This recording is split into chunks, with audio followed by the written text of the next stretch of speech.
10 दिन के बाद आप फोन कीजिएगा। हाँ 10 दिन के बाद।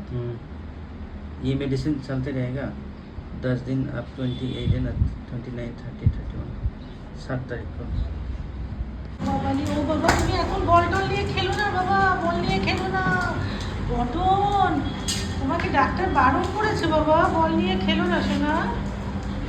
ও সোনা, আমি তো ডাক্তারের সঙ্গে কথা বলে এলাম, বললো যে কটন তাড়াতাড়ি ভালো হয়ে যাবে, কিন্তু বলেছে দুষ্টুমি না করতে, দুষ্টুমি না করতে বলেছে, একদম রেস্টে থাকতে। বুঝেছো ক্যান্ডি? তুমিও কিন্তু একদম কটনকে ডিস্টার্ব করবে না। Set set cotton set, candy set. Good girl, good girl, good boy. Cotton cotton এখন বল নিয়ে খেলে না বাবু। দাঁড়াও একটু কটনকে একটু বলি, একটু বলি। আমার সোনাটা, আমার সোনা বাবা, আমার সোনা বাবা। কটনের এটা শুকিয়ে এসছে, আমাকে